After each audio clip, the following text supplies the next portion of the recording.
the Labour government after 3 years.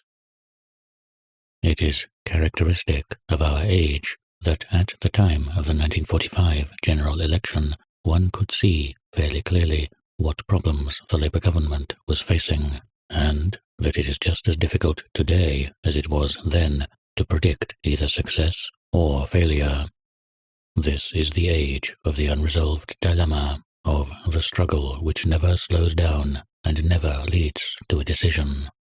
It is as though the world was suffering from a disease which is simultaneously acute, chronic, and not fatal. In Britain, we have lived for 3 years in a state of almost continuous crisis, like one of those radio serials in which the hero falls over a precipice at the end of each installment. The supreme calamity is, of course, always averted, but the end of the story never seems to be any nearer. Bankruptcy has been put off and put off by American loans, by austerity, and by the spending of reserves, and when those expedients cease to work, it may be put off still further, possibly for decades, by a successful drive for exports. But the fundamental problem of making Britain genuinely solvent without sinking the standard of living to an unbearably low level remains untouched. It is, I think, important to realize that in Britain the struggle between collectivism and laissez-faire is secondary. The main objective is national survival. Looking on from the outside and reading the British press, one might easily get the idea that the country is groaning beneath bureaucratic misrule and would be only too glad to return to the good old days of free enterprise. But this merely appears to be so because the big capitalists and the middling entrepreneur class are disproportionately vocal. Britain is, in many ways, a conservative country, but it is also a country without a peasantry, one in which the desire for economic liberty is not strong or widespread. Property in Britain means a house, furniture, and a few £100 worth of savings.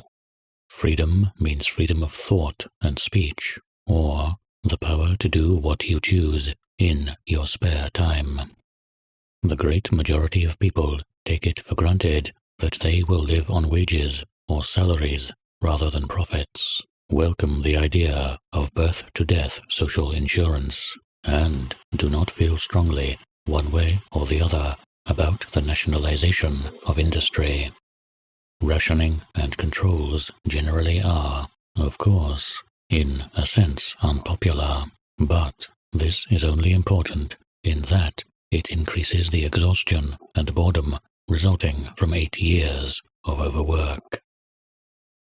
We are handicapped, in fact, not by any positive desire to return to capitalism, but by the habits of mind acquired during prosperity, including the ideology of the socialist movement itself. Even today, and even in left-wing circles, it is not fully grasped that Britain's economic position is an inherently bad one. A small, overpopulated country, importing its food and paying for it with exports, can only keep going so long as the rest of the world is not industrialized. If the present worldwide development of industry continues, there will, in the long run, be no reason for international trade, except in raw materials, a few tropical products, and possibly a few luxury goods. All the advantage will lie, does already lie, with large autarkic countries like Russia or the United States. Britain, therefore, can only survive as an advanced and populous country if it is integrated into a much larger area. At present, this may happen in one of 4 ways. One is by the formation of a union of Western Europe plus Africa. Another is by tightening the links of the Commonwealth and transferring perhaps half the population of Britain to the English-speaking dominions. A third is by allowing Britain, with the rest of Europe, to become part of the Russian system. And the final possibility is by the accession of Britain to the United States. The objection in every case is obvious. The first alternative, the most canvassed at present, and perhaps the most helpful, faces enormous difficulties and dangers, of which Russian hostility is only the most immediate. The second, even supposing the dominions to be prepared for it, could probably not be carried out except by a despotic government which was accustomed to transporting human beings like shiploads of cattle. The third, though it may happen as a result of defeat in war, can be ruled out as a possibility, since no one, except a handful of communists, desires it. The fourth is quite likely to happen, but it is unacceptable from a British point of view, since it would mean becoming very definitely a junior partner and being tied to a country which everyone, except a few Tories, regards as politically backward. Even if any of these possibilities, or some combination of them, comes to pass, it will only do so after a long delay, whereas the need for solvency is immediate. The leaders of the Labour government, therefore, can only make their plans on the assumption that Britain has got to be self-sufficient in the near future. They are endeavouring to bring a European Union into being. They hope and believe that when it exists, the dominions will adhere to it, and they are determined, indeed, they are obliged, to remain on good terms with the United States. But their immediate aim must be to make Britain's exports balance her imports.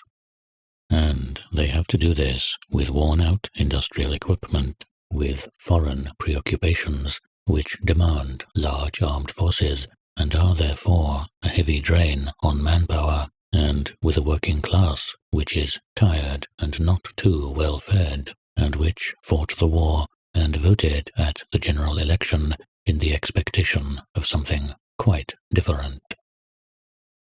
In 1945, approximately half the electorate voted Labour. I believe it would be an exaggeration to say that the majority of these people voted for socialism. They voted for full employment, bigger old age pensions, the raising of the school leaving age, more social and economic equality, and more democracy all round, and for nationalization of industry as a way of bringing these things about. The government, even if it wants to, cannot afford to disappoint its supporters altogether, and therefore has to combine basic reconstruction with immediate reforms that make the reconstruction more difficult. It would have been almost impossible, for instance, for a Labour government not to give rehousing first priority. But, necessary though houses are, this means reducing the labour and materials that can be allocated to industrial building. The changeover to national ownership is not in itself an inspiring process, and in the popular regard, the Labour Party is the party that stands for shorter working hours, a free health service, day nurseries, free milk for school children, and the like, rather than the party that stands for socialism. Unfortunately, given the desperate shortage of nearly everything, it is not easy to improve the lives of the people in any material way. Physically, the average British citizen is probably somewhat worse off than he was 3 years ago. The housing situation is extremely bad. Food, though not actually insufficient, is unbearably dull.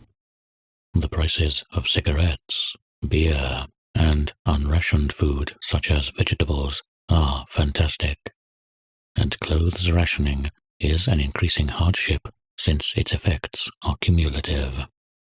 We are in the transition period which awaits all left-wing parties when they attain to power, and which always comes as a painful surprise because so little has been said about it beforehand. In general, left-wing parties gain their following by promising better material conditions, but when the test comes, it always turns out that those conditions are not attainable immediately, but only after a long, self-denying struggle during which the average man is actually worse off than he was before he started. And precisely because he is worse off, he refuses, or is unable, to make the effort demanded of him. One sees a perfect illustration of this in the struggle over the British coal mines. The coal mines had to be nationalized because in no other way was it possible to recapitalize them to the extent needed to bring them up to date. At the same time, nationalization makes no immediate difference. The basic fact about the British mines is that they are old and neglected, and working conditions in them are so intolerable that without direct coercion or the threat of unemployment, it is almost impossible to recruit sufficient labor to keep them going. Ever since the war ended, we have had about 50,000 less miners than we need, with the result that we can only, with the greatest difficulty, produce enough coal for our own needs, while an extra 15 million tons for export seems an almost impossible objective. Of course, the mines can be, and probably will be, modernized, but the process will take several years, and in the meantime, in order to make or buy the necessary machinery, our need of coal will be all the greater. The same situation reproduces itself in less acute forms throughout the whole of industry. Nor is it easy, when people are tired already, to get them to work harder by direct economic inducements. If wages are evened out, labor drifts away from the more disagreeable jobs. If especially high rates are paid for those jobs, absenteeism increases, because it is then possible to earn enough to live on by working only 3 or 4 shifts a week. Not only individual absenteeism, but the innumerable stoppages and unofficial strikes of the past few years have probably been due to sheer exhaustion quite as much as to any economic grievance. It is true that the amount of time lost by industrial disputes has been small compared with what it was in the years immediately following the 1914-18 war, but there is the important difference that the strikes of that period, when successful, brought concrete benefits to the working class. Today, where the main problem is how to produce a bare sufficiency of goods, a strike is, in effect, a blow against the community as a whole, including the strikers themselves, and its net effect is inflationary. Underneath our present difficulties, there lie 2 facts which the socialist movement has always tended to ignore. One is that certain jobs, which are vitally necessary, are never done except under some kind of compulsion. As soon as you have full employment, therefore, you have to make use of forced labor for the dirtier kinds of work. You can call it by some more soothing name, of course. The other fact I have already alluded to: the radical impoverishment of Britain, the impossibility, at this stage, of raising the working class standard of living, or even, probably, of maintaining it at its present level. I do not profess to know whether our immediate economic problem will be solved. Putting aside the danger of war with the Soviet Union, it depends, in the short run, on the success of the Marshall Plan, and, in the somewhat longer run, on the formation of a Western Union, or on the the ability of Britain to keep ahead in the scramble for markets. But what is certain is that we can never return to the favoured position that we held for the 19th and early 20th centuries. Until they found themselves in power and therefore up against hard facts, British socialists would not readily admit that our national income, which they wanted to divide more equitably, was in part the product of colonial exploitation. Over a long period, we not only produced less than we consumed, our exports have not balanced our imports since 1913, but we had the benefit of cheap raw materials and assured markets in countries which we held as colonies or could overawe by military force. There were many reasons why this state of affairs could not last forever, and one reason was the decay of imperialist sentiment in the British people themselves. One sees here the still unsolved contradiction that dwells at the heart of the socialist movement. Socialism, a creed which grew up in the industrialized Western countries, means better material conditions for the white proletariat. It also means liberation for the exploited colored peoples. But the two aims, at least temporarily, are incompatible. The leaders of the socialist movement have never said this, or never said it loudly enough, and they are now paying for their timidity. Because the basic economic situation is not understood, hardships which are in fact unavoidable have the appearance of being due to the persistence of social inequality. The country houses and the smart hotels are still full of rich people, and it is tempting to imagine that if only they were wiped out, there would be enough of everything for everybody.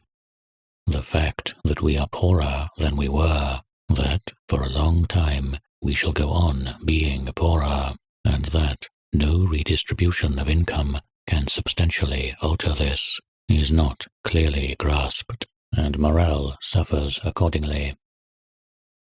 It is a commonplace that the Labour government has failed badly in its publicity.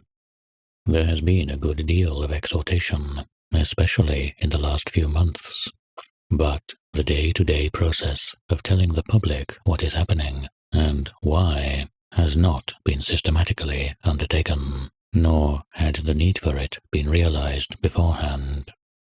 It was typical of the government's way of doing things to let people imagine for a year or more that things were going fairly well, and then suddenly to plaster the walls with posters bearing the almost threatening slogan, "Work or Want." The housing shortage, the fuel shortage, bread rationing, and Polish immigration have all caused more resentment than they need have done if the underlying facts had been properly explained.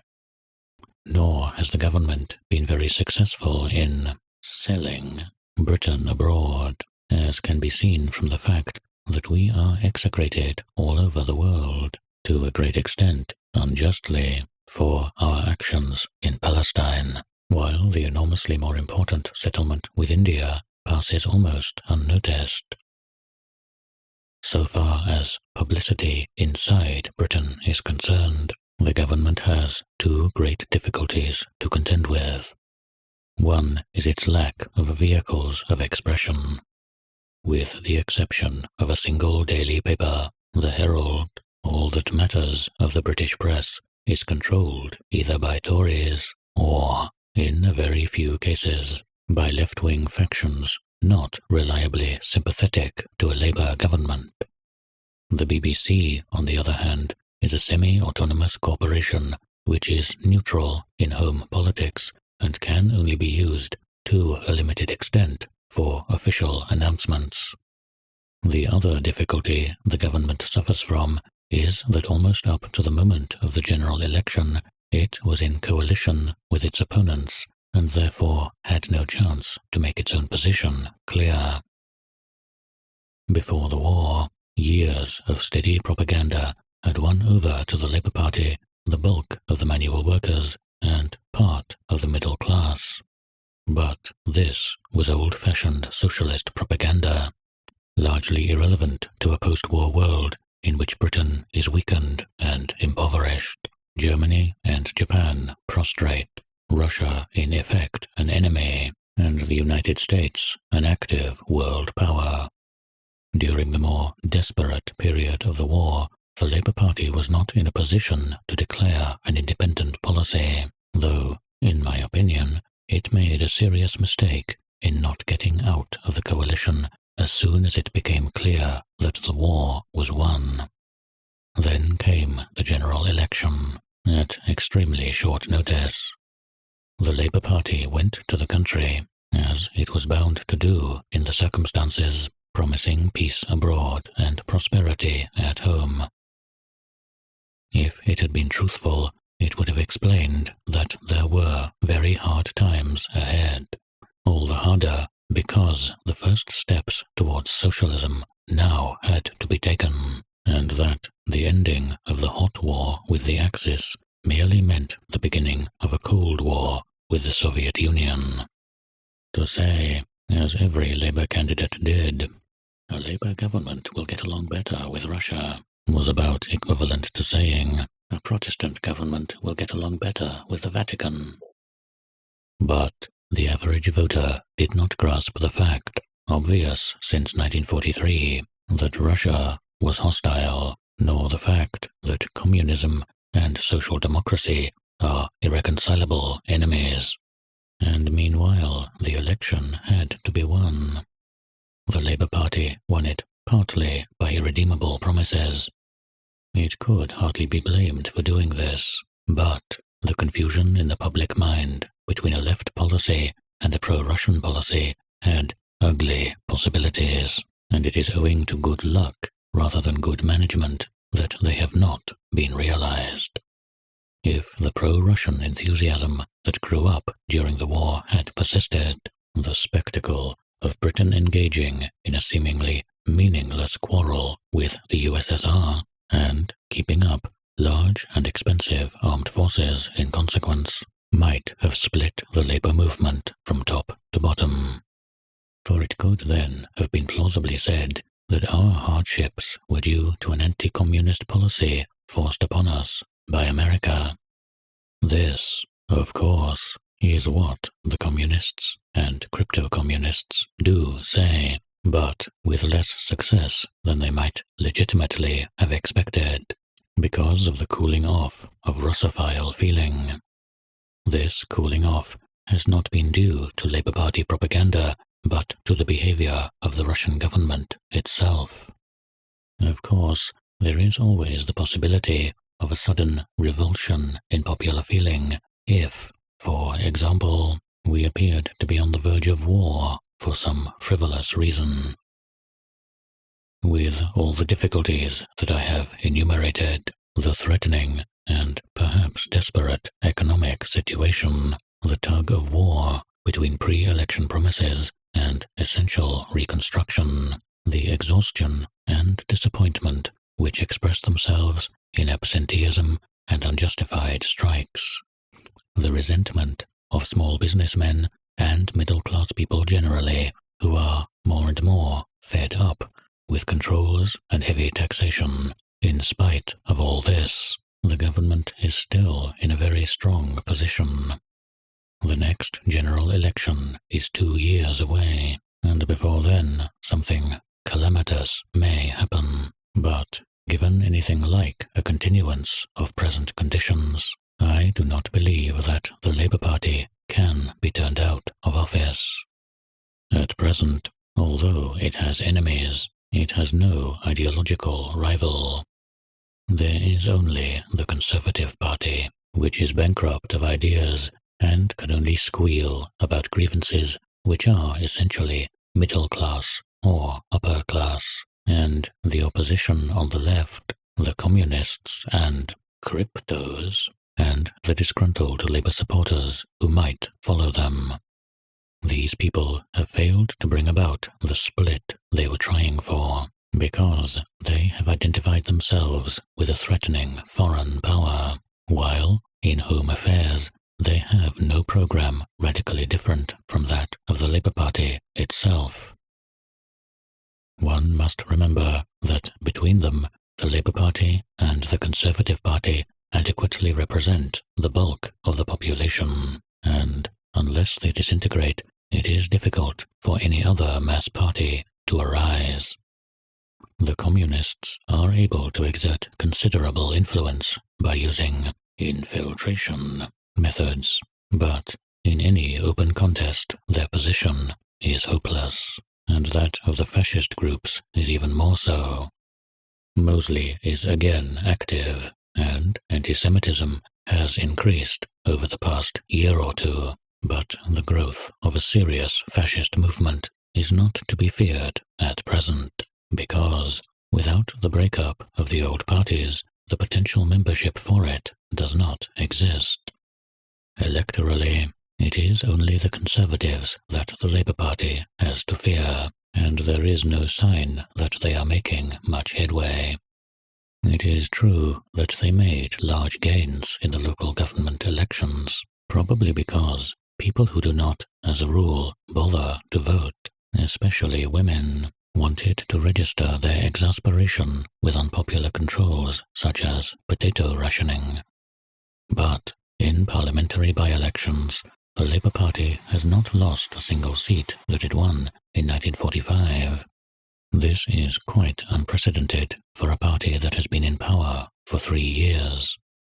The Conservatives could only win the next general election by swinging over both the floating vote, middle-class and white-collar workers, and, in addition, the 2 million votes which were cast for the Liberals in 1945.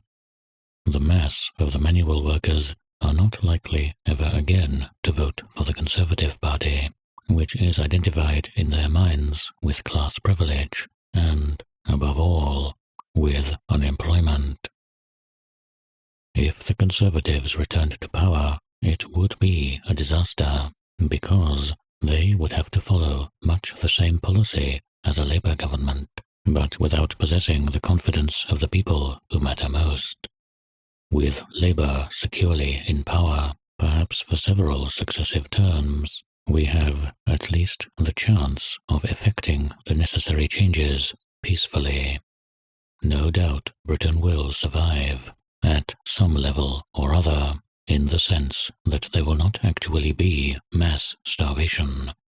The question is whether we can survive as a democratic country with a certain decency of social atmosphere and political behavior for a long time to come. Unless there is breakdown and mass unemployment, the main problem will be to induce people to work harder. Can we do it without forced labor, terrorism, and a secret police force? So far, in spite of the cries of agony from the Beaverbrook press, the government has encroached very little upon individual liberty. It has barely used its powers, and has not indulged in anything that could reasonably be called political persecution. But then, the decisive moment has not yet come. Other countries, notably France, are in a position essentially similar to that of Britain, and perhaps the same problem faces all countries sooner or later.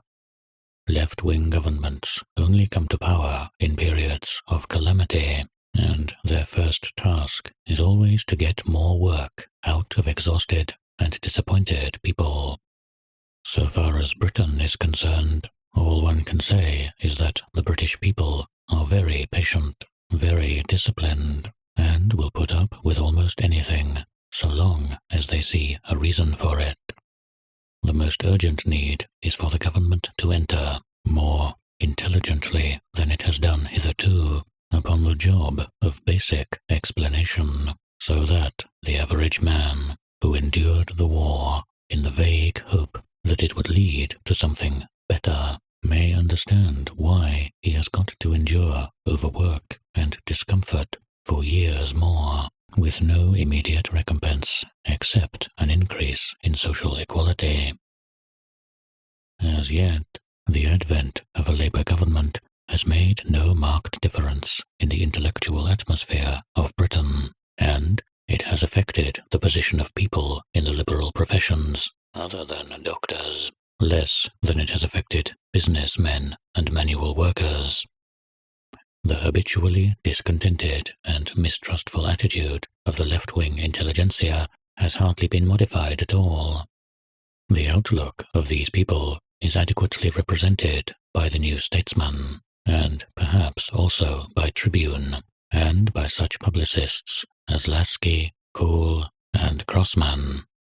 All of them, of course, support the Labour Party. Some of them, indeed, are organizationally connected with it, but they always regard it with impatience, and they are usually in disagreement with its foreign policy. The fashionable attitude has always been to look on the Labour Party as a machine which will not move faster than it is pushed, and to suspect its leaders of wanting not actually to sell out to the enemy, but to slow down the rate of change and keep the social structure as nearly intact as possible. It is noticeable that these people still habitually talk about British imperialism and the British ruling class as though nothing had happened, and with the apparent implication that Churchill and company are still, in some way, ruling the country. A symptom of the Labour Party's low prestige is the fact that there is not a weekly or monthly paper of standing, with perhaps the exception of Tribune, which is a reliable supporter of the government. To account for this attitude, and its failure to change when Labour came to power, one has to remember several things. One is the sellout of MacDonald and his group in 1931, which left behind it a sort of traumatic shock and a half-conscious feeling that a Labour government is of its nature weak and potentially treacherous. Another is the fact that the Labour Party is essentially a working-class party, the organ of the unionized industrial workers, while the theoreticians of socialism are mostly middle class. The Labour Party has a policy, but has no clear-cut ideology which can compete with Marxism. It exists primarily to win better conditions for the wage earners, and at the same time it has an ethical, quasi-religious tradition, deriving ultimately from evangelical Protestantism and not acceptable to middle-class intellectuals who have been subjected to continental influences. The difference of outlook is generally over things happening outside Britain. In the years before the war, it was, with few exceptions, only the middle-class supporters of the Labour Party who were interested in the struggle against fascism abroad, and there is a similar division over Palestine now. The workers, insofar as they bother about the matter at all, are not anti-Bevan on the Palestine issue, whereas nearly all left-wing intellectuals are violently so. This is less a difference of policy than of subjective feeling. Few people could tell you what our Palestine policy is or was, assuming that we ever had one, and fewer still could tell you what it ought to be. But the reaction to the plight of the Jewish DPs, to the achievements of the Zionist settlers, and perhaps also to the spectacle of British soldiers being blown up by terrorists, varies according to class background. During and since the war, there has appeared a new generation of intellectuals whose more vocal members are anti-socialist in outlook, or, at any rate, are opposed to centralism, planning, direction of labour, and compulsory military service, and, in general, to the interference of the state with the individual. This outlook expresses itself in movements variously called anarchism, pacifism, and personalism. There are also the minor nationalist movements, Welsh and Scottish, which have gained ground in recent years and which have the same anti-centralist tendency. Most younger writers seem to have hostility to the government, which they accuse almost in the same breath of being reactionary and dirigist. There has been considerable outcry about the waning of intellectual liberty and the tendency of writers, artists, and scientists to degenerate into official hacks. This is partly justified, but the blame does not lie with the Labour Party. What has happened is that, for about a dozen years past, the economic status of writers, if not of all artists, has been deteriorating, and they have had to look more and more to the state and to semi-official bodies such as the BBC to give them a livelihood. The war accelerated the process, and the present government has merely carried on a tradition which it inherited from its predecessor. The Labour Party does not, as such, have any literary or artistic policy. It is headed by practical men who are not much inclined either to befriend the artist or to coordinate him in a totalitarian fashion. The recent tightening up of employment regulations does contain a potential threat to all intellectuals because it makes it possible, in theory, to classify any unsuccessful writer or artist as a non-worker and direct him into gainful employment. However, this does not happen in practice. The right to starve, so important to those who genuinely care about literature or the arts, seems to be almost as well guaranteed as it was under pure capitalism.